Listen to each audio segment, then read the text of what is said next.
Hello students, welcome back in my YouTube channel Raju Mehta chemistry and math. तो चलिए आज देखते हैं क्लास 9 का सेट 1 जो कि झारखंड सरकार द्वारा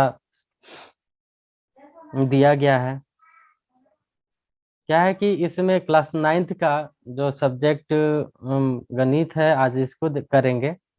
और ये जो क्वेश्चन आएगा आपका, इस बार समय लगेगा आपका 1 घंटा 30 मिनट और फुल मार्क्स आपका होगा 40 नंबर का होगा। पहला इसमें क्या है, ये सामान्य निर्देश इसमें दिया गया है कि सभी प्रश्न अनिवार्य है और प्रश्नों की कुल संख्या 40 है। 40 प्रश्न पूछे जाएंगे और प्रत्येक प्रश्न के लिए आपको एक अंक निर्धारित किया गया है। 4 प्रत्येक दिए गए हैं, इसमें से एक आपका सही विकल्प का चयन करना है। गलत उत्तर के लिए आपका कोई अंक नहीं काटे जाएंगे। तो चलिए देखते हैं पहला नंबर जो क्वेश्चन है।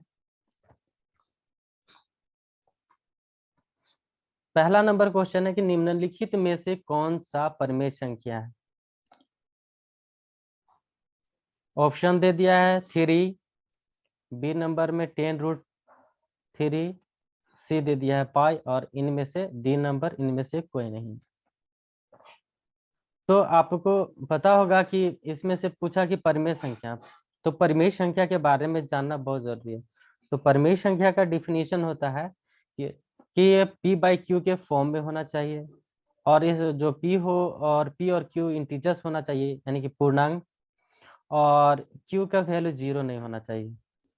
तब हम बोलेंगे कि परिमेय संख्या है, यानी कि वैसी संख्या जो p/q के रूप में लिख सकते हैं और p और q पूर्णांक है और q बराबर 0 नहीं है, तब हम परिमेय संख्या बोलेंगे। तो इसमें से पहला जो ऑप्शन है आपका 3 को हम p/q के रूप में लिख सकते हैं। तो हाँ, 3 है नॉर्मल, कोई 3 एक नेचुरल नंबर, होल नंबर जो बोलना चाहेंगे, लेकिन साथ साथ ही रेशनल नंबर भी है, परिमेय संख्या भी है। कैसे कि कोई भी नंबर के डिनोमिनेटर में 1 हाइडन रहता है हर की संख्या में।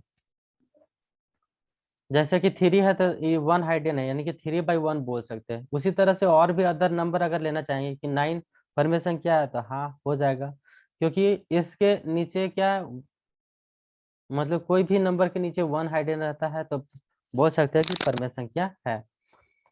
तो ये भी परिमेय संख्या होगा। उसी तरह से दिया गया सेकेंड ऑप्शन, यानी कि फर्स्ट नंबर है कि आपका परिमेय संख्या हो जाएगा।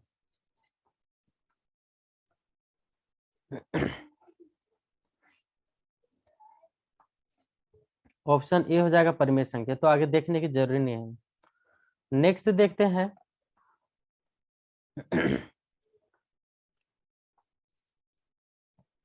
नेक्स्ट है कि दो परिमेय संख्याओं का गुणनफल हमेशा निम्न में से क्या होता है। तो हमने पढ़ा है कि दो परिमेय संख्याओं का गुणनफल हमेशा परिमेय संख्या ही होता है। तो इसमें से जो परिमेय संख्या है वो ऑप्शन मेरा सही है। और अपरिमेय संख्या का, दो अपरिमेय संख्या का गुणनफल अपरिमेय संख्या होता है। तो इसमें हम, मेरा क्वेश्चन है कि दो परिमेय संख्याओं का गुणनफल निम्न में से क्या होता है। तो परिमेय संख्या का गुणनफल परिमेय संख्या होगा। Option number B is the right answer. Next देखेंगे। तीसरा नंबर क्वेश्चन है कि जीरो किस प्रकार की संख्या है। पहला ऑप्शन है अपरिमेय संख्या, दूसरा है अभाज्य संख्या, तीसरा है विषम संख्या और चौथा है परिमेय संख्या।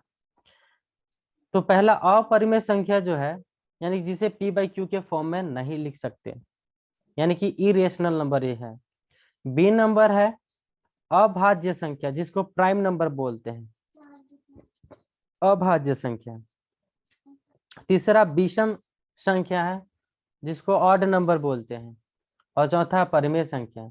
तो जीरो किस प्रकार की संख्या है, तो जीरो जो है एक सम संख्या है और साथ साथ परिमेय संख्या भी है। कैसे, जीरो जब लिखते हैं हम, तो हम बताएं कोई भी नंबर लिखेंगे उसका डिनोमिनेटर क्या होना चाहिए, 1 होना चाहिए। तो 1 तो हाइडन ऐसे भी रहता है, तो 0/1 ऐसे 0 ही होगा, लेकिन 0 सम संख्या है और साथ साथ परिमेय संख्या भी है। तो 0 परिमेय संख्या, ऑप्शन नंबर डी जो है आप इसको कर सकते हैं। अगर इसमें सम संख्या रहता तो सम पे मारते हैं हम, लेकिन सम संख्या नहीं है तो परिमेय संख्या पे हम क्लिक करेंगे। तो इसका ऑप्शन नंबर डी हो जाएगा परिमेय संख्या। नेक्स्ट है परिमेय संख्या। प्रत्येक परिमेय संख्या है, प्रत्येक परिमेय संख्या क्या होता है? तो हमने जानते हैं कि प्रत्येक परिमेय संख्या जो है बोल सकते हैं वास्तविक संख्या। हम लोग पढ़े हैं कि परिमेय और अपरिमेय दोनों को मिलाकर के वास्तविक होता है, वास्तविक संख्या, रियल नंबर। तो बोल रहा है कि प्रत्येक परिमेय संख्या रियल नंबर हो सकता है, लेकिन रियल नंबर परिमेय संख्या नहीं हो सकता है। तो क्या है कि प्रत्येक परिमेय संख्या को वास्तविक संख्या बोल सकते हैं। इसमें पूर्ण संख्या नहीं हो सकता, क्योंकि पूर्ण संख्या को परिमेय संख्या बोल सकते हैं, प्राकृतिक संख्या को परिमेय संख्या बोल सकते हैं, बट परिमेय संख्या को ना पूर्ण बोल सकते हैं ना प्राकृतिक बोल सकते हैं। ऑप्शन सी नंबर आता है अपरिमेय संख्या। अपरिमेय संख्या तो इसे लेना देना ही नहीं, बोल रहा है कि प्रत्येक परिमेय संख्या, तो वास्तविक संख्या को ही परिमेय संख्या बोलते हैं। वास्तविक संख्या को परिमेय संख्या और अपरिमेय संख्या दोनों को मिलाकर बनता है, न कि सिर्फ मतलब परिमेय संख्या से बनता है। तो प्रत्येक परिमेय संख्या को हम रियल नंबर यानी कि वास्तविक संख्या, ऑप्शन नंबर डी बोलेंगे। नेक्स्ट देखेंगे हम क्वेश्चन नंबर 5। समझ में आ रहा है? सुने ना? आ रहा है। नहीं, जहां समझ में आएगा पूछे ना, ठीक है। Question number 5। Yes sir. हाँ, क्वेश्चन नंबर 5 है, देखिए हल्का थोड़ा सा है इसमें कैलकुलेशन कि 3 तथा 4 के बीच निम्नलिखित में से या निम्न में से कौन सी परिमेय संख्या है? तो बोल रहा है कि 3 और 4 के बीच निम्न में से कौन सी परिमेय संख्या है? तो 2 पाई। तो हमने पढ़ा है कि पाई जो है अपरिमेय संख्या है, तो ये तो नहीं हो सकता, ऑप्शन नंबर है बी 10√3। तो क्या है कि 3 और 4 के बीच चेक करना होगा कि पाई जो है क्या चीज 3 और 4 के बीच परिमेय संख्या कौन सा है। तो क्या करेंगे, पहला चेक करेंगे, इसका डिनोमिनेटर 3 है तो हम दोनों नंबर में 3 मल्टीप्लाई करके देखेंगे ऊपर नीचे, यानी कि डिनोमिनेटर नोमिनेटर डिनोमिनेटर दोनों मल्टीप्लाई करेंगे। तो क्या आ जाएगा, 9/3 आ जाएगा।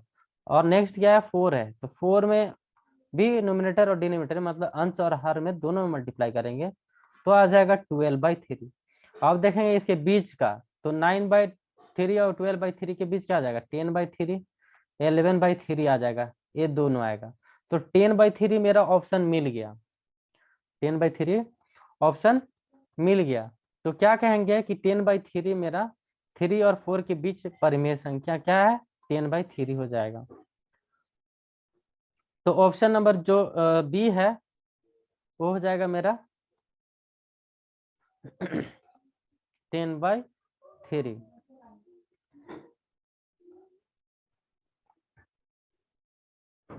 नेक्स्ट देखेंगे 6 नंबर। 6 नंबर भी थोड़ा सा कैलकुलेशन है इसमें, देखेंगे क्या। 6 नंबर बोल रहा है कि 64x और 8 मतलब 64 का power x is equal to 8 है, और फाइंड करना है कि x का वैल्यू क्या होगा, सिंपल सा। तो देखेंगे 2-3 तरीका है बनाने का, सिंपल सा एक ही तरीका देखेंगे। 64 किसका स्क्वायर है, 64 8 का स्क्वायर करते हैं तो 64 आता है, और इसमें एक्सपोनेंट इन पावर, जिसको हिंदी में आधार घात और घातांक फॉर्मूला इसमें अप्लाई होगा। तो 8 का स्क्वायर यानी 64 को हम 8 का स्क्वायर लिख सकते हैं, इसका होल पावर x है, और 8 है तो इसका 8 का पावर कुछ नहीं तो 1 रहता है। अब देखिए 8 का, अब क्या करेंगे कि अब यहाँ पे एक फॉर्मूला अप्लाई होगा एक्सपोनेंट इन पावर का, a का पावर m और होल पावर n होता है, तो बोल सकते हैं कि a का पावर m मल्टीप्लाई n, यानी कि दोनों नंबर ये वाला पावर में मल्टीप्लाई हो जाता है। तो 8 का पावर 2 इंटू एक्स हो जाएगा इज इक्वल टू 8 का पावर 1। अब क्या होगा, यहाँ पे एक और अप्लाई होगा। ये पहला नंबर फॉर्मूला अप्लाई हुआ। सेकेंड देखेंगे कि a का पावर अगर m रहता है इज इक्वल a का पावर n रहता है। दैट मीन्स कहने का बेस बेस इक्वल रहता है और पावर कुछ भी हो तो पावर भी इक्वल हो जाएगा। बेस बेस अगर इक्वल है तो पावर भी इक्वल हो जाएगा। That means m is equal to n। ठीक है, a हो जाएगा। तो ए वाला फॉर्मूला अप्लाई हो, देखिए बेस और बेस दोनों का सेम है और पावर भी क्या हो जाएगा इसके according 2x is equal to 1 हो जाएगा। और सो x इज इक्वल टू करेंगे तो क्या हो जाएगा, 1 इधर है, इसका x का क्या है 2, तो कॉफिशिएंट है इसका, इससे मल्टीप्लाई कर रहा है इससे। जब इधर मल्टीप्लिकेशन में रहता है तो इधर डिवाइड हो जाता है राइट साइड, इक्वल के अगर राइट साइड भेजते हैं तो इसका ऑप्शन क्या हो जाएगा, x का वैल्यू जो है, हमको x का वैल्यू ही फाइंड करना था, 1/2 आ जाएगा। तो ऑप्शन नंबर क्या हो जाएगा, फर्स्ट हो जाएगा, option number first. Option number first. अब देखेंगे क्वेश्चन नंबर 7, तो इसको मिटा लेते हैं क्योंकि बार बार मिटाना पड़ेगा, पीडीएफ से बना रहे हैं इस वीडियो को। तो क्वेश्चन नंबर 7 देखेंगे, क्या बोल रहा है इसमें कि इनमें से कौन सा, मतलब इसमें मतलब चर वाला बहुत है, बहुपद है, बहुपद पॉलिनोमियल, इनमें से कौन एक चर वाला बहुपद। तो एक चर वाला बहुपद की बात कर रहा है, तो चर के बारे में बताए हैं कि कोई भी इक्वेशन है बहुपद में, जैसे कि हम x लिखे तो एक चर वाला है, लेकिन कोई भी इक्वेशन जैसे कि यहाँ x है, ये भी चर है, ये भी चर है, तो ये दोनों डिफरेंट है ना, ये x है ये y है, तो ये दो चर हो गया। जैसे कि इक्वेशन यहाँ पे लिखल है, जैसे लिखते हैं x² + 2x + 3 हम लिखते हैं, सपोज करते हैं, तो ये पूछा जाएगा कितना चर वाला बहुपद है, तो एक चर वाला बहुपद है, क्योंकि यहाँ सिर्फ एक ही चीज यूज हुआ, x बस। अगर इसमें से y, अगर इस इक्वेशन में y यूज हो जाता तो दो चर वाला इक्वेशन होता। जैसे कहने का मतलब x² + y² सपोज आता इज इक्वल टू 0 या 3 कुछ भी रह सकता है, 4 5 6, तो एक या दो चर वाला बहुपद है, बोल सकते हैं इस तरह से। तो सिर्फ एक चर वाला बहुपद, तो इसमें से क्या देखिए, x और y है इसमें यूज हुआ, इसमें है सिर्फ x और x ही यूज हुआ है, तो बी नंबर होगा सही। सी नंबर में देखिए कि x और y है, तो दो चर वाला बहुपद है और इसमें तो कोई है ही नहीं चर, तो बी नंबर हो जाए आपका सही आंसर।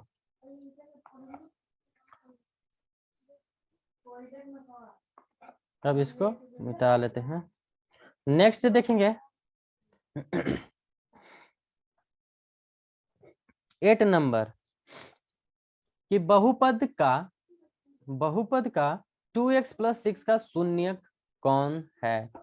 मतलब कि 2x + 6 का शून्यक पूछा जा रहा है इसमें, तो शून्यक कभी भी शून्यक की बात करेगा, इसको बोलते हैं शून्यक को जीरोज बोलते हैं। ठीक है, तो शून्यक कभी भी फाइंड करने की बात करेगा, सम ऑफ जीरोज से है इस, तो क्या बोलेंगे, तो जीरोज 2x + 6 का जीरोज बोला तो इतना इज इक्वल टू 0 लिख देंगे, सिंपल सा। यहाँ से x का वैल्यू कैलकुलेट करेंगे तो 6 उधर जाएगा -6 और 2x हुआ, और इसलिए x बराबर करेंगे तो क्या हो जाएगा -6 बाय क्या 2 मल्टीप्लाई में है तो डिवाइड में, 2 1 2 2 3 6, that means x equal to -3 by, मतलब बाई नहीं, तो नीचे तो कुछ नहीं हुआ, 3 ओनली हुआ। x का वैल्यू क्या हो जाएगा -3, तो इसमें से -3 जो b है ये हो जाएगा सही answer, B is the right answer. Next देखेंगे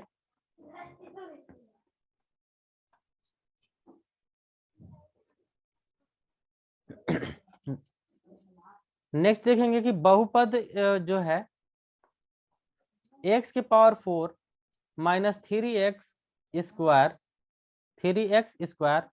5 का घात पूछ रहा है, घात यानी कि पावर। तो कभी भी इस तरह से पूछेगा तो आपको ज्यादा इसमें सोचने की जरूरत नहीं है, जो हाईएस्ट पावर होगा वही आंसर होगा। हाईएस्ट पावर 4 है तो हो जाएगा 4। हाईएस्ट पावर 4 है तो ऑप्शन हो जाएगा क्या चीज 4, यानी कि इसमें 4 कौन सा है तो ऑप्शन नंबर डी में है 4। तो क्या करेंगे option number D is the right answer. Next देखेंगे 10 नंबर। 10 नंबर भी बहुत इजी है। क्या है कि इसमें यदि px is equal to px दिया है कि x माइनस 1 है तो क्या होगा, क्या है पी नोट निकालना है, यानी कि पी जीरो का मान क्या होगा। तो सिंपल सा जहां x है वहां पे 0 पुट करेंगे। मेरा गिवन है क्या चीज P x is equal to x minus 1। Then हम पी नोट निकालना है, यानी कि 1 से 0 पे 0 पुट करेंगे तो 0 माइनस 1 दैट मीन्स माइनस 1। जो तो क्या चीज है इसमें -1 आया पी नोट, तो वही पी नोट कितना आया -1, तो सी नंबर जो है -1 है, तो ये हो जाएगा माइनस सी हो जाएगा -1। नेक्स्ट क्या है ये भी बहुत ही सिंपल है कि x का पावर में जो है 2x³ minus 5x² minus x plus 3 है। मैं x² का गुणांक पूछ रहा है। तो क्या करें गुणांक, गुणांक की बात करेंगे कभी भी तो देखिए जैसे कि हम पूछेंगे कि अगर एक लिखे 2x² प्लस 5 है x, तो पूछे कि x² का गुणांक क्या होगा, यानी कि x² का जो वेरिएबल होगा x² के साथ जो कॉफिशिएंट होगा वो क्या होगा, जो नंबर होगा उस वो क्या होगा कॉफिशिएंट, यानी कि ये गुणांक जिसको बोलते हैं ये वाला। तो x² का गुणांक 2 है। अब बोलेंगे कि x का गुणांक क्या होगा तो 5। तो वही देखेंगे सिंपल सा कि यहाँ पूछ रहा है कि x² का गुणांक क्या होगा, तो x² यहाँ है, इसका गुणांक क्या है 5 और इसके साथ माइनस में है। तो माइनस के साथ, अगर प्लस रहता तो सिर्फ ओनली 5 देखते हैं, लेकिन माइनस है तो माइनस के साथ देखना होगा। तो क्या x² का गुणांक -5 है, तो क्या होगा -5 यहाँ है बी नंबर। तो बी नंबर मेरा क्या हो जाएगा सही आंसर हो जाएगा, बी नंबर क्या हो जाएगा करेक्ट आंसर। नेक्स्ट देखेंगे 12 नंबर, 11 देख लिए। 12 नंबर अब देखते हैं कि यदि किसी बहुपद px इतना, यानी कि x का पावर 31 प्लस 1 को x माइनस 1 से विभाजित किया जाता है तो शेषफल क्या होगा। तो ध्यान कीजिए कि अगर इस तरह से हाईएस्ट पावर 31 32 इस तरह से रहेगा तो क्या कहेंगे उसको डायरेक्ट डिवाइड नहीं करेंगे, सिंपल वे अपनाएंगे। तो सिंपल वे क्या है कि x माइनस 1 से जिससे भाग देना है उतना इक्वल टू 0 कर देंगे, जीरोज निकाल लेंगे। तो x इक्वल टू -1 है तो इधर जाएगा +1, यानी कि x इक्वल टू क्या चीज, हम इस जो px दिया उसमें 1 पुट कर देंगे। मेरा px क्या है कि x का पावर 31 प्लस 1 है, तो क्या करेंगे कि जहां x है जहां जहां वहां 1 पुट कर देंगे। तो 1 का पावर 31 प्लस 1 दैट मीन्स 1 का पावर अगर 1000 हो रहा है ना तो उसको मल्टीप्लाई करेंगे तो 1 ही आएगा। तो 1 का पावर 31 तो क्या हो जाएगा 1, 1 के पावर n रहता है तो क्या a का पावर दैट मीन्स क्या हो जाएगा, अगर 1 का पावर n रहता है तो 1 ही बोलेंगे। दैट मीन्स n का मतलब हो गया कोई भी नंबर अगर रहता है तो 1 ही होगा। तो यहाँ 31 है तो क्या हो जाएगा 31 भी रहे चाहे कुछ भी रहे 1 होगा, +1 + 1 क्या हो जाएगा 2। तो क्या चीज हो जाएगा P1 इज इक्वल टू क्या हो जाएगा 2। तो इसका आंसर कितना है 2, जो ऑप्शन में होगा वो मेरा सही होगा। तो क्या है ऑप्शन नंबर डी में जो है टी है, क्या है 2 है, तो ये हो जाएगा मेरा राइट आंसर हो जाएगा ये ऑप्शन नंबर डी। तब हम देखेंगे 13 नंबर। 13 नंबर देखने से पहले इसको मिटा लेते हैं फिर से। क्या है 13 नंबर कि निम्नलिखित में से कौन सा बहुपद द्विपद है, द्विपद ठीक है। द्विपद का मतलब है दो पद वाला। तो दो पद कहने का मतलब है दो पद के लिए एक प्लस या माइनस से जुड़ा हुआ होना चाहिए। जैसे x + y तो द्विपद हो गया, या 3x + 1 ये द्विपद हो गया, यानी कि दो मतलब एक प्लस माइनस से जुड़ा हुआ होना चाहिए। जैसे कि दो पद, तो ये कितना पद है, ये है आपका 1 2 और ये 3 पद है कि दो प्लस या माइनस से या कोई भी साइन से जुड़ा है, दो साइन से जुड़ा हुआ रहेगा तो त्रिपद रहता है। और कोई साइन से जुड़ा होना है तो ये एक पद हो गया, और ये दो एक साइन से जुड़ा हो रहेगा तो द्विपद हो जाएगा। देखिए एक साइन है माइनस, ऐसे दो नंबर जुटेगा तो क्या हुआ, ये द्विपद है। यहाँ पे दो साइन से जुड़ा हुआ रहेगा तो क्या चाहिए, दो साइन से अगर जुड़ा हुआ है तो त्रिपद हो जाएगा, एक साइन से जुड़ा हुआ रहेगा तो द्विपद रहेगा, और कोई साइन से नहीं जुड़ा रहेगा तो क्या बोलेंगे, जैसे सिंपल से ऐसे एक पद बोलेंगे। तो देख इसमें क्या है कि द्विपद क्या है, देखिए एक और दो, तो ऑप्शन नंबर सी द्विपद है। बस द्विपद पूछ रहा है कि द्विपद कौन सा, निम्नलिखित में से द्विपद क्या है, बस सिंपल सा। पद का मतलब term, first term second term, दो दो टर्म है ना, इसीलिए सेकेंड टर्म। तो क्या है, अब देखेंगे 14 नंबर। 14 नंबर में कि x square minus 9x plus 14, ये कुछ है क्वेश्चन, इसका गुणनखंड करना है। क्या करना है, गुणनखंड। देखते हैं कि क्या आता है। तो गुणनखंड करना है इसका, x square minus 9x plus 14 का गुणनखंड करना है। तो देखिए देखते हैं, पहला रूल इसमें क्या कि फर्स्ट और थर्ड का मल्टीप्लाई। अगर फर्स्ट का कहने का मतलब first term second third term, तीन टर्म है, तीन पद का बहुपद है, त्रिपद है, तो क्या है, त्रिपद बहुपद है। इसका फर्स्ट पद में इसका एक्स स्क्वायर कोएफिशिएंट 1 है, कुछ नहीं तो 1, तो 1 इंटू 14 तो 14 हो गया। अब 14 को ऐसा ब्रेक करना है कि जोड़ने या घटाने पर क्या आना चाहिए, -9 आना चाहिए। तो हम बोले कि 2 7 जा 14 किए, और 7 और 2 दोनों को जोड़े तो 9 तो आ गया, लेकिन माइनस करना है तो दोनों का साइन माइनस रखेंगे, तो -7 और -2 जोड़ करके -9 हो जाएगा। तो एक्स स्क्वायर फर्स्ट टर्म जैसा है वैसे लिख लेंगे, और 9 को ब्रेक किया 9x को, तो दोनों में x वाला टर्म को ब्रेक किया तो 2x और 7x जोड़ेंगे तब ना -9 आ जाएगा। तो -2x -7x, फिर ये लास्ट टर्म, फर्स्ट और लास्ट टर्म जैसे वैसे लिखाते हैं।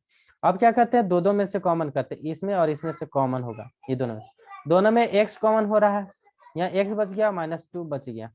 अब ये दोनों में से कॉमन करेंगे तो माइनस, दोनों में 7 7 कॉमन हो जाएगा, इसमें भी 7 है, या 14 में भी 7, 7 2 जा 14 यानी 7 है।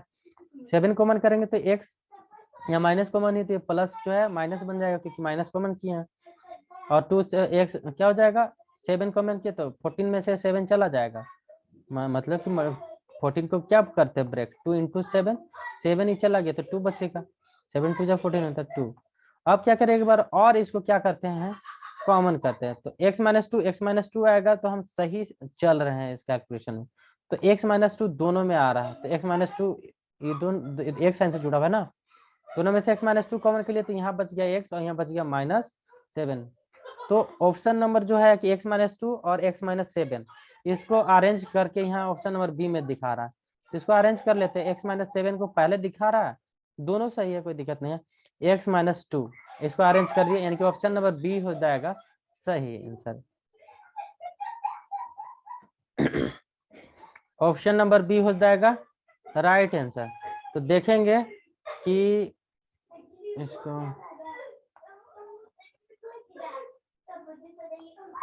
Option number B is the right answer. तो 14 का हो जाएगा क्या चीज, बी हो जाएगा, बी से कनेक्ट करना होगा। तो क्या है कि इसमें इतना सारा पॉइंट दिया हुआ है, कोऑर्डिनेट, इसको ऑर्डिनेट बोलते हैं, क्या बोलते हैं, कोऑर्डिनेट, बी एच ई ये सब कोऑर्डिनेट है, जिसको निर्देशांक बोलते हैं, एच एल निर्देशांक है। तो उसी पे आधारित क्वेश्चन है कि बिंदु बी जो है, बिंदु बी का निर्देशांक क्या है, तो बिंदु बी के निर्देशांक क्या होगा, बिंदु बी है, तो बिंदु बी का निर्देशांक क्या होगा, बोलो रे सुनैना, बताओ। क्या बताए सर? ये बिंदु बी जो है इसका निर्देशांक क्या होगा, -5, ये 2। जी। तो क्या हो जाएगा, बी का निर्देशांक हो जाएगा -5, और ये हो जाएगा, पहले x का वैल्यू लिखते हैं उसके बाद y का, तो ये y कोऑर्डिनेट है, मतलब y एक्सिस है, और x एक्सिस को अब्सिसा भी बोलते हैं और y को ऑर्डिनेट, तो और भी बहुत नाम से जाना जाता है। हिंदी में इसको x को भुज बोलते हैं, और y को बोलते हैं कोटि। तो क्या हो जाएगा इसका -5 और 2, तो क्या चाहिए, -5 और 2 कहाँ है, ऑप्शन नंबर सी। तो ऑप्शन नंबर सी जो है क्या हो जाएगा, आंसर हो जाएगा -5 और 2। नेक्स्ट देखेंगे, समझ में आया ना? Option yes sir. सी हो जाएगा। ठीक है, अब देखेंगे नेक्स्ट क्या है 16 में। 16 में निर्देशांक -3 और -5 द्वारा पहचाना गया बिंदु। तो -3 और -5 द्वारा पहचाना गया बिंदु, तो -3 -5 कहाँ है देखेंगे इसमें। तो -3 -5 तो दोनों माइनस में जब रहता है तो इक्वाडियंट 3 में रहता है, क्या चीज इक्वाडियंट थर्ड में, तो इसी में होगा। और -3 इधर ये देखो -3 है, उसके बाद -5 तो -5 वाई के लिए देखेंगे तो -5 यानी कि यहाँ -3 और -5 का बिंदु क्या चीज हो जाएगा, ई बिंदु हो जाएगा, होगा। Yes sir. हाँ तो बिंदु हो जाएगा, ई वाला हो जाएगा। तो आंसर क्या हो जाएगा मेरा, ऑप्शन नंबर 20 हो जाएगा राइट आंसर। नेक्स्ट देखेंगे कि डी का भुज, तो बताए कि एक्स एक्सिस को डी भुज बोलते हैं और वाई एक्सिस को कोटि बोलते हैं। तो डी का भुज पूछ रहा है, तो डी का भुज, डी जो है वो उसका भुज सिर बोले, तो डी यहाँ निर्देशांक यहाँ है, तो इसका भुज क्या होगा, तो एक्स के उसका जो बिंदु पे टच कर रहा होगा, तो एक्स के अक्ष पे जो होगा, तो यहाँ 6 है, तो डी का भुज 6 होगा, इसलिए इसका क्या चीज डी का भुज 6 हो जाएगा। ठीक है, यस सर। तो ऑप्शन नंबर ए हो जाएगा। उसी तरह से 18 नंबर में पूछ रहा है कि बिंदु एच की कोटि, यानी कि वाई निर्देश, एच जो है, एच जो निर्देशांक है इसका वाई एक्सिस पे कहाँ डिनोट कर रहा है, उस चीज को बता रहा है, किस पॉइंट पे एच का। तो उसी तरह से देखेंगे कि एच के लिए कहाँ है, तो एच है यहाँ, और इसको वाई के लिए कहाँ है, यहाँ -5, क्या है -5 एच का, तो क्या हो जाएगा, -5 डी हो जाएगा, होगा कोटि। नेक्स्ट क्या है 19 नंबर क्वेश्चन। तो 19 नंबर क्या है कि बिंदु एम का निर्देशांक, तो बिंदु एम का निर्देशांक जानना है, बिंदु एम का निर्देशांक, तो बिंदु एम है इसका निर्देशांक, तो पहले एक्स का -3 है और वाई का 0 हो जाएगा, -3 और 0, -3 और 0, 3 और 0, और एम का निर्देशांक क्या हो जाएगा, -3 और 0। तो ये जो आंसर कर रहे हैं उस ग्राफ से कर रहे हैं, ये ग्राफ से आंसर करना है, कुछ ग्राफ से क्वेश्चन आएगा, इस तरह से दे देगा ग्राफ, और इससे 5-6 क्वेश्चन पूछा जाएगा। अब नेक्स्ट क्वेश्चन है 20 नंबर कि एक्स अक्ष और वाई अक्ष के कटान बिंदु को क्या कहते हैं, और वाई अक्ष जो मिलता है एक दूसरे पर, कटान बिंदु क्या बोलते हैं, तो मूल बिंदु बोलते हैं, ओरिजिन बोलते हैं। जब देखिए एक्स अक्ष और वाई अक्ष एक दूसरे को कहाँ काटता है, तो मूल बिंदु पे काटता है, जिसको हिंदी में मूल बिंदु बोलते हैं, इंग्लिश में क्या बोलते हैं, ओरिजिन बोलते हैं। तो हिंदी में है तो ऑप्शन नंबर डी हो जाएगा आपका मूल बिंदु। अब नेक्स्ट देखेंगे क्वेश्चन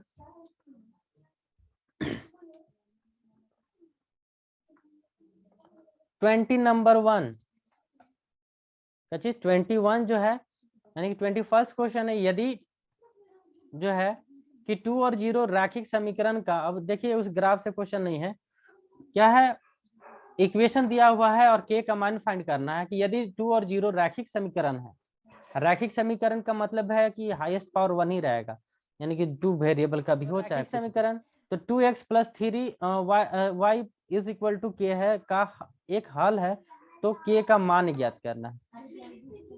ठीक है, सुना ना? यस।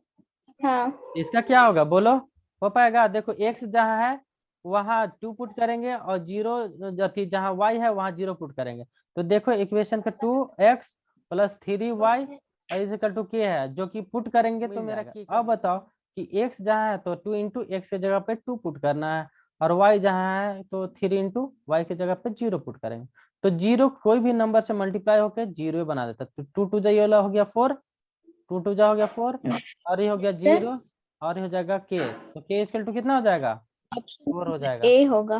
4 ना हो जाएगा, हाँ ए नंबर, हाँ हाँ। हाँ सही है, सही सही, तो ऑप्शन नंबर ए हो जाएगा सही। तो क्या हो जाएगा, के का वैल्यू कैलकुलेट किए तो क्या आया, 4 आया ना, 4। हाँ फिर 22 में है क्या चीज, 22 में बोल रहा है कि दो चर वाले रैखिक समीकरण का मानक रूप, दो चर वाले यानी कि एक्स और वाई होगा, दो चर वाले रैखिक समीकरण का मानक रूप।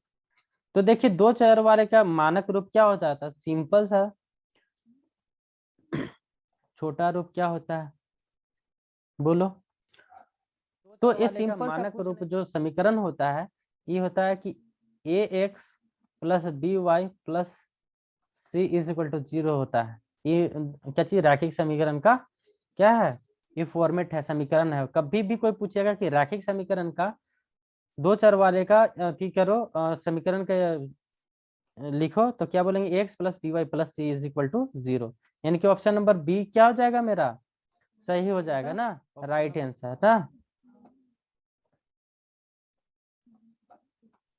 Yes sir. नेक्स्ट देखेंगे 22 नंबर, देखिए दो चर वाले रैखिक समीकरण का ग्राफ प्रदर्शित करता है। दो चर वाला रैखिक समीकरण जो है का ग्राफ प्रदर्शित करता है। कभी भी इस तरह से क्वेश्चन पूछेगा तो आंख बंद करके एक सरल रेखा बोल देंगे।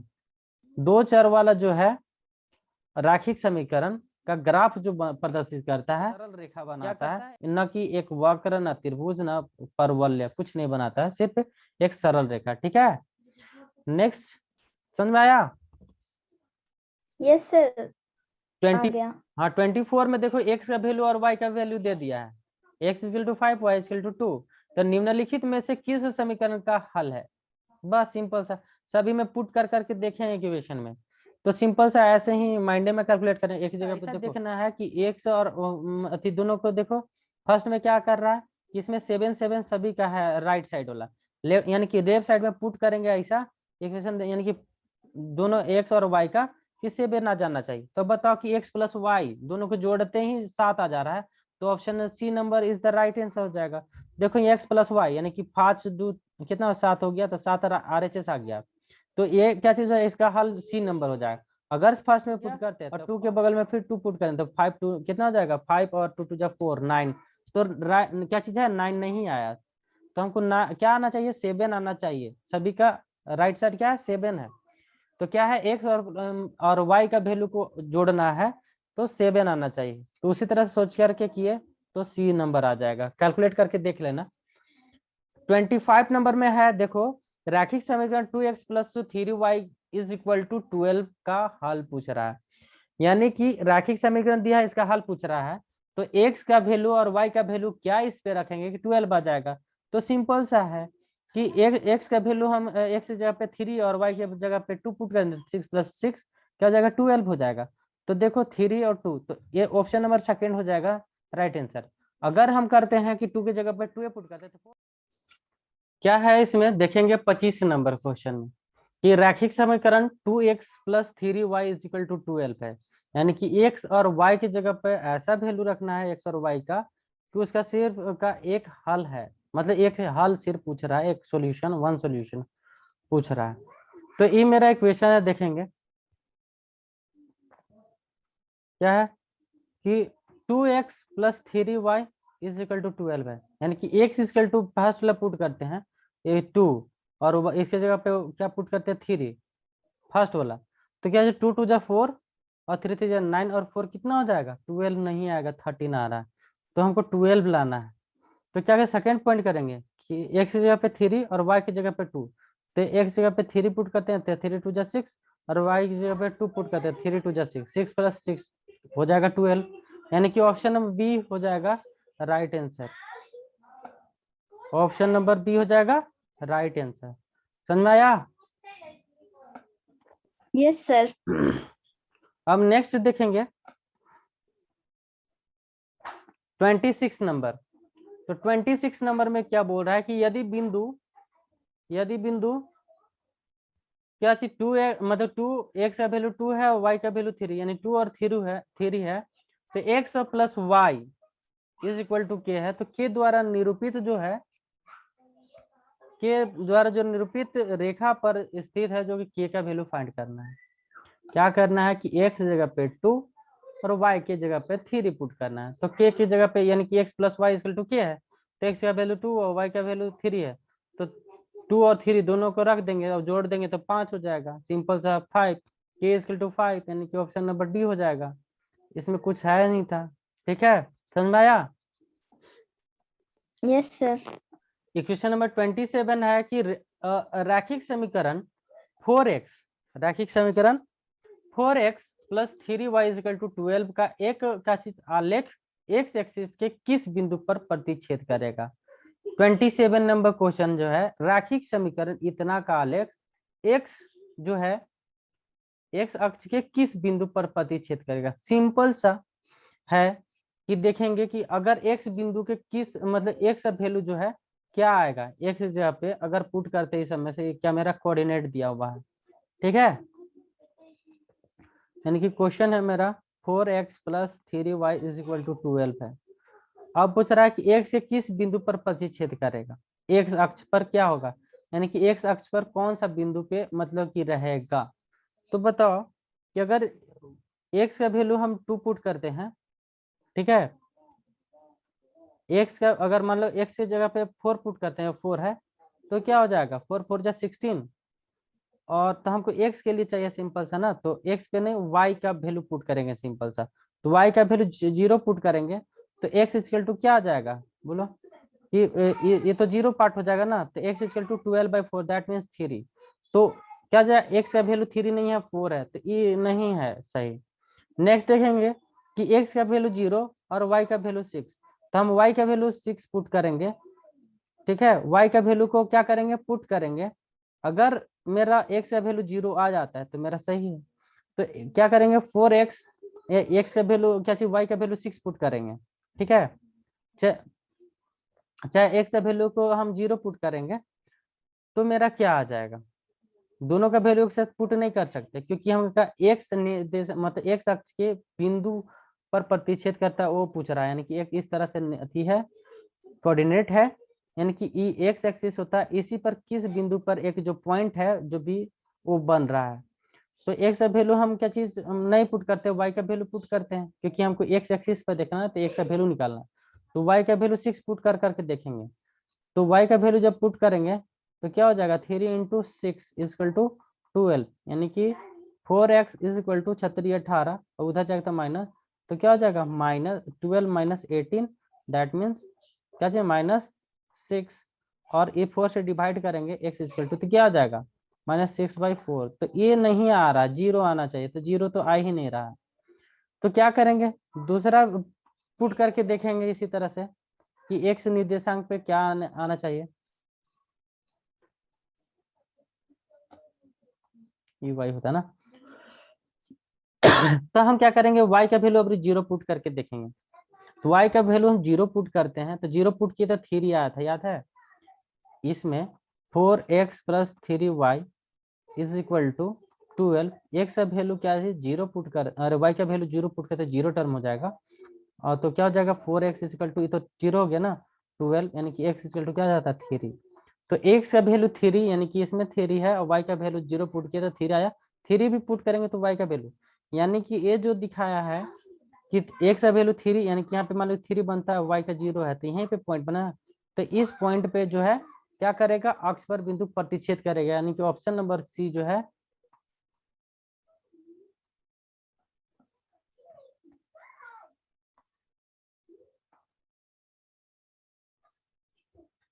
ऑप्शन नंबर सी है राइट आंसर। यानी सिंपल सा एक वैल्यू को पुट करना है और दूसरा देखना, अगर आ जाएगा तो सही है। अब मान लीजिए एक्स के वैल्यू को पुट किए तो क्या आ जाएगा, 0 आ जाएगा, अगर 3 पुट किए तो 0 आ जाएगा, तो समझे कि ऑप्शन नंबर सी सही है। अगर y का एक्स का वैल्यू का अगर 4 पुट किया, अगर 0 आ गया y का वैल्यू तो सही है। लेकिन उस तरह से सही सभी सिचुएशन में अगर उस तरह से पुट करेंगे तो ऑप्शन नंबर 3 आएगा, तो ऑप्शन नंबर सही हो जाएगा आंसर। नेक्स्ट क्वेश्चन है कि ये वाला क्वेश्चन समझना जरूरी है, बहुत ही जरूरी, क्या कि 60 का पूरक कौन, पूरक और संपूरक तो पता ही होगा, पता है ना कि नहीं। पूरक कौन देखो किसको बोलते हैं, अगर पता होगा तो भी देख सुनो, क्या देखो, पूरक बोलते हैं 90 डिग्री का। ठीक है, यानी कि ऐसे दो कोण को ऐड करो, अगर 90 डिग्री हो गया तो पूरक कोण है। लेकिन संपूरक क्या है, तो ऐसे दो कोण जिसको जोड़ेगी तो 180 आ जाएगा, वो संपूरक कोण हो जाएगा। ठीक है, तो 60 डिग्री तो दिया है गया, ठीक है ना, 60 डिग्री दिया हुआ है। इसका पूरक कोण क्या होगा, यानी कि इसमें क्या हम जोड़ेंगे कि 90 आ जाएगा। तो 60 में हम 90 जोड़ देंगे तो क्या आ जाएगा, 60 में हम 30 जोड़ देंगे तो 90 आ जाएगा।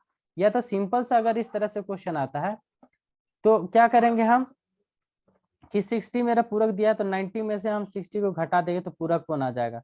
90 में से 60 जो दिया हुआ रहेगा तो 30, यानी कि 30 मेरा क्या हो जाएगा, पूरक कौन हो जाएगा, यानी कि 30 अगर 60 में जोड़ेंगे तो पूरक कौन बन जाएगा। तो इसमें से 30 जो ऑप्शन नंबर फर्स्ट जो है वो क्या हो जाएगा, आंसर सही हो जाएगा, होगा ना। फर्स्ट नंबर क्या चीज ऑप्शन सही है, समझ में आया। Yes sir. तो पूरक समपूरक ध्यान में रखना, इस बेसिस पे क्वेश्चन पूछ सकता है। नेक्स्ट देखो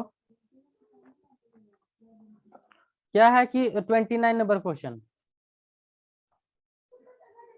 29 नंबर क्वेश्चन देखते हैं कि वह कोण जो 90 डिग्री से अधिक और 180 से कम हो। तो सिंपल सा इस क्वेश्चन में दे रहा है कि 90 डिग्री से अधिक और 180 से कम, तो 90 डिग्री से अधिक हुआ तो अधिक कोण बोलते हैं।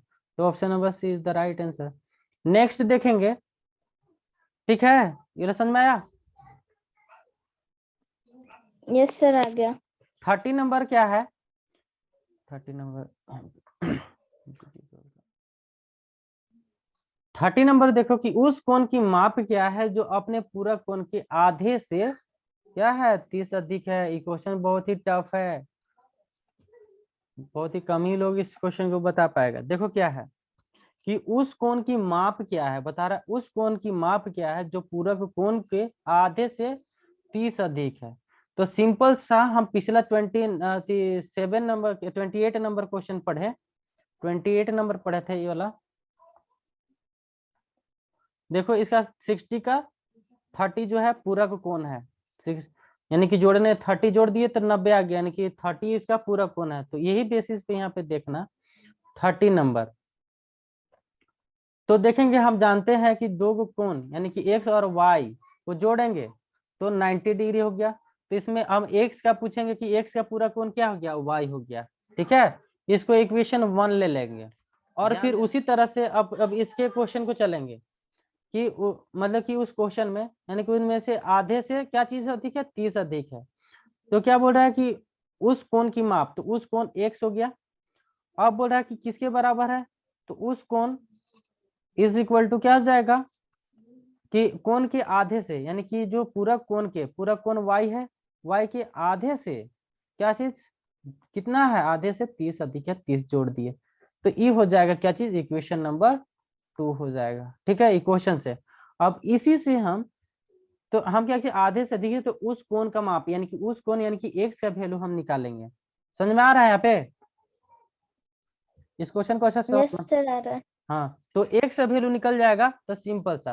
तो क्या करेंगे, कोई एक अगर देखो या तो एक्स का हमको निकलना है तो वाई का वैल्यू जहां है वहां पुट करेंगे।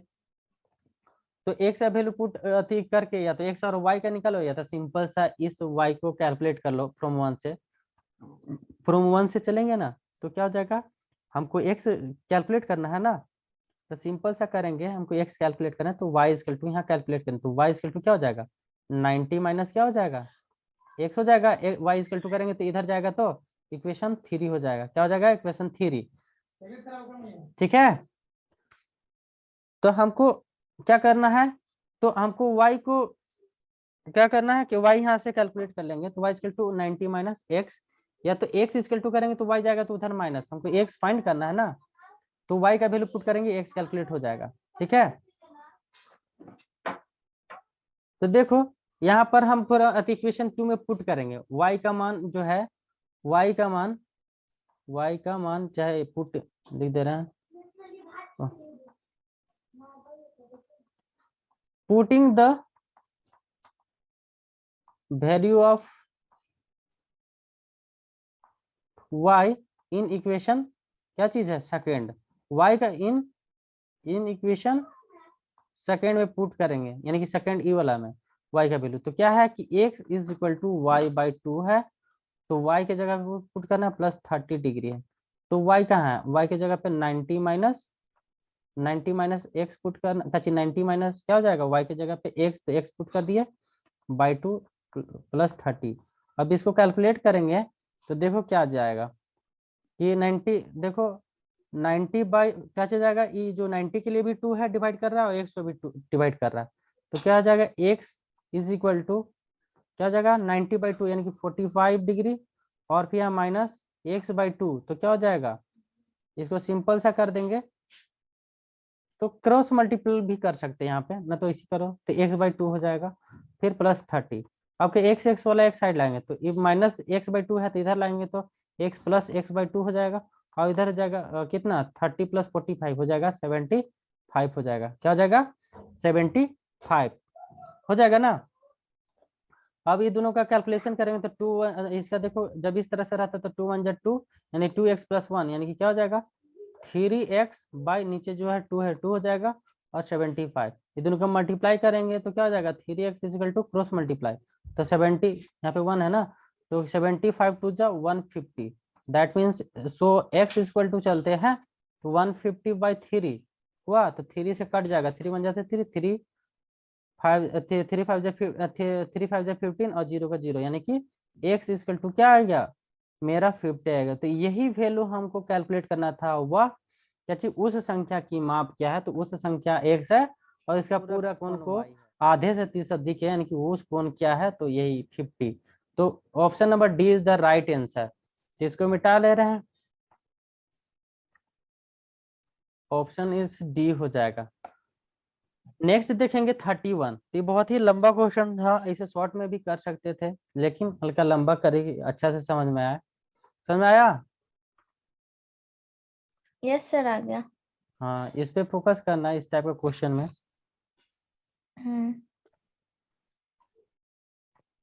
अब नेक्स्ट क्वेश्चन 31 देखेंगे, बहुत ही लंबा क्वेश्चन। तो देखो 31 के लिए ऑप्शन ये दिया है नीचे दे दिया, तो बोला नीचे दी गई आकृति में कच्ची रेखा ए बी और सी डी बिंदु ओ पर प्रतिच्छेद करती है, यदि एंगल ए ओ बी और सी ओ ई 70 है, यानी कि ए ओ सी और बी ओ ई दे दिया, दोनों ई एंगल और ई एंगल दोनों जोड़ करके ये दोनों एंगल को जोड़ा तो 70 डिग्री आया। अब बताओ इस कोण को फाइंड करना था, सिंपल सा लीनियर पेयर जानती है, लीनियर पेयर कि एक लाइन पर कितना भी लाइन खींच लो, ऐसे नहीं सॉरी, एक लाइन मतलब कि एक लाइन पे एक ही पॉइंट से कितना भी लाइन खींच लो, वो कितना चीज वो जोड़ने पर सभी 180 ही आएगा, कितना हो लाइन खींच लो सभी को जोड़ेंगे तो 180 ही आएगा, ये तो पता है। तो क्या करेंगे, यस सर। हाँ तो ये बताओ कि ई और ई जोड़ दिए तो कितना 70, तो ये 70 हो गया ई। अब बोले कि इसको भी जोड़ना है तो एंगल क्या है कि ई ओ ई करेंगे, तो टोटल होता है 180 में से हम 70 को घटा देंगे ना, तो सिंपल सा ये आ जाएगा 180 में 70 घटा देंगे ई वैल्यू आ जाएगा मेरा, तो घटाओ तो कितना हो जाएगा 180 माइनस 70 दैट मीन्स 110, क्या हो जाएगा 110 इसका आ जाएगा आंसर। Yes sir. चलिए तो 110 यहाँ पे ये हो जाएगा आंसर, ठीक है, कोई दिक्कत यहाँ पर नहीं नहीं ना। नहीं अब नो सर। अब नेक्स्ट देखेंगे 32, क्या बोल रहा है कि नीचे दी गई आकृति में A B parallel to C D है, माने कि ए बी समांतर जो है सी डी है, ये जो लाइन है और ए लाइन दोनों समांतर है, इसका कहने का अर्थ है कि ये लाइन कभी एक दूसरे को कहीं नहीं काटेगा। उसके साथ साथ एक लाइन भी खींचा गया है, जो कौन सा लाइन है तिर्यक रेखा है, क्या है तिर्यक रेखा है, या तो ऐसे स्लेंट मतलब काटा है इसको, तो क्या जब इस तरह से लाइन दो पैरेलल लाइन को स्लेंट काटा जाता है तो क्या करते हैं इसका वो क्या चीज अल्टरनेट एंगल क्या होता है इक्वल होता है, तो बोल रहे हैं एक्स और वाई का मान ज्ञात करना है, एक्स और वाई का वैल्यू क्या होगा, यानी कि जोड़ेंगे तो क्या होगा सिंपल सा। तो यहाँ पे देखते हैं वाई से वैल्यू से देखना स्टार्ट करते हैं, तो कभी भी दो लाइन एक दूसरे से काटता है तो अपोजिट जो एंगल होता है यानी कि अपोजिट कोण वो क्या होता है इक्वल होता है, ई बराबर हो जाएगा ई। तो यहाँ पर देखिए दो लाइन एक ई और एक कट रहा है तो ई एंगल 130 है, 130 है तो ए भी हो जाएगा 130। अब कह रहा है कि ई 130 है तो ए भी हो जाएगा 130, ई अल्टरनेट एंगल से और ई शेषाभिमुख यानी कि ये हो जाएगा अल्टरनेट, इसी से अभिमुख यानी कि अपोजिट एंगल से क्या हो जाएगा, इक्वल। ऑपोजिट एंगल से 130 इक्वल टू, दोनों सिंपल क्या हो जाएगा, इक्वल हो जाएगा।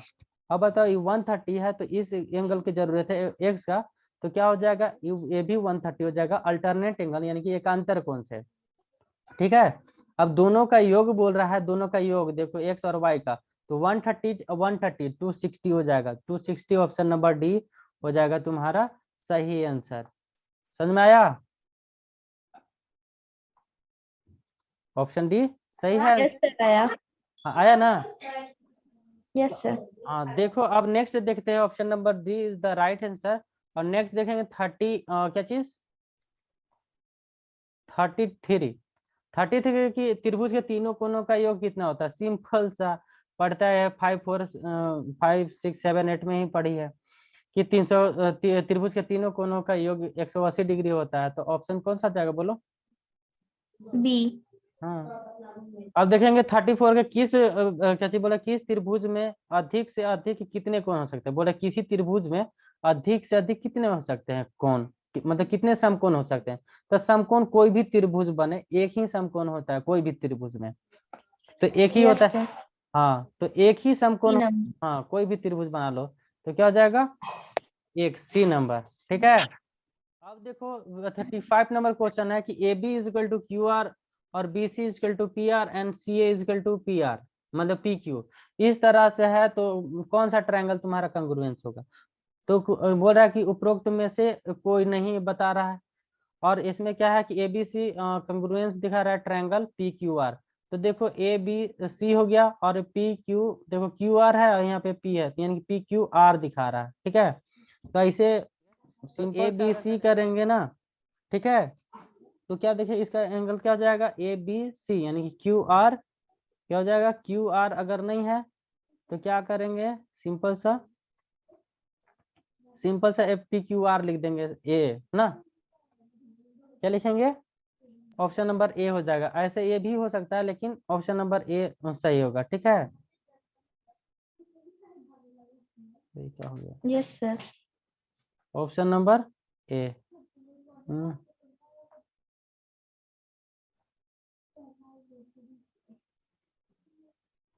ऑप्शन नंबर ए हो जाएगा ना, ये सब में अथी हो जा रहा है।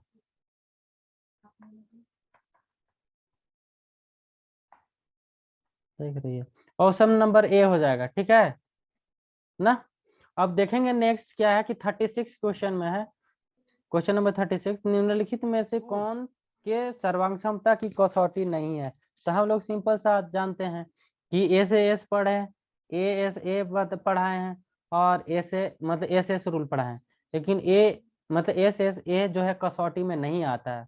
ठीक है, तो ऑप्शन नंबर सी हो जाएगा, राइट आंसर हो जाएगा। 37, दो त्रिभुज जो है सर्वांगसम होते हैं यदि त्रिभुज के दो कोण, यहाँ पे ध्यान देना, क्या बोल रहा है कि दो कोण और युग्म बराबर हो तथा एक भुज, यानी कि दो एंगल और एक भुजा, तो बीच का भुजा यानी कि एंगल साइड एंगल, यानी कि ऑप्शन नंबर क्या हो जाएगा बोलो।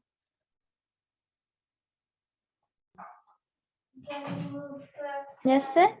ऑप्शन कौन सा हो जाएगा बोलो, यानी कि दो कोना दो ट्रायंगल है, दो ट्रायंगल कंग्रुएंस है, तो उसका दो कोण के युग्म बराबर है तथा वह के बराबर है तथा वह क्या चीज है बन रहे हैं, तो बराबर हो तो किस प्रकार का होता, तो क्या चीज ए एस ए कंग्रुएंसी से ये इस टाइप का सर्वांग क्षमता होंगे। ठीक है, यस सर।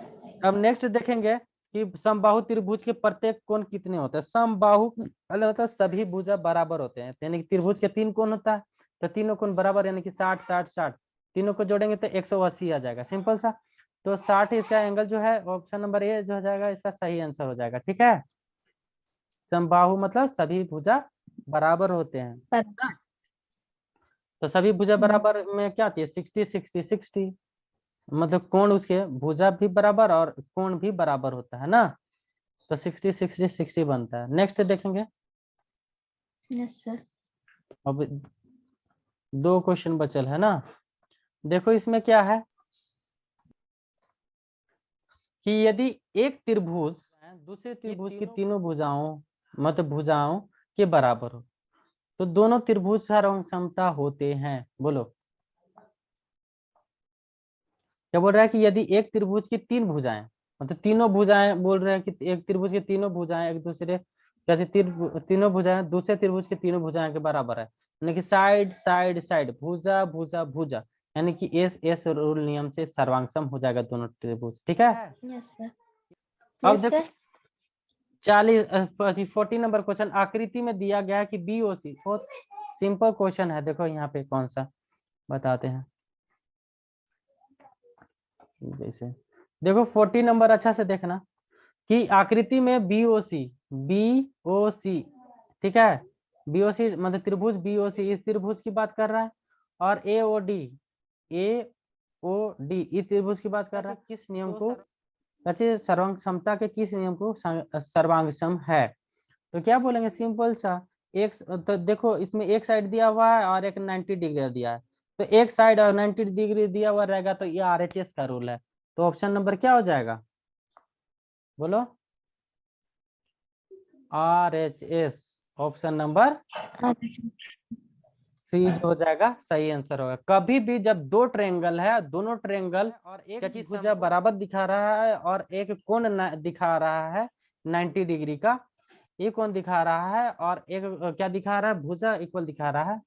देखो ई बराबर ई और ई कोण बराबर ई और 90 डिग्री का बन रहा है, जैसे कि दो त्रिभुज अति क्या है, समकोण है, उसमें एक कोण समकोण करने में एक 90 डिग्री का हो जाएगा फिक्स, और एक जो है बेस जो है इक्वल दिखा रहा था। इस तरह के ट्रायंगल को कंग्रुएंस की सर्वांगसम होता है आरएचएस नियम। ठीक है, क्लियर है? यस। Yes sir. हाँ, तो ये रहा तुम्हारा सभी 40 क्वेश्चन है, इसमें कहीं कोई दिक्कत? No sir. तो ठीक है तब। Thank you sir. हाँ।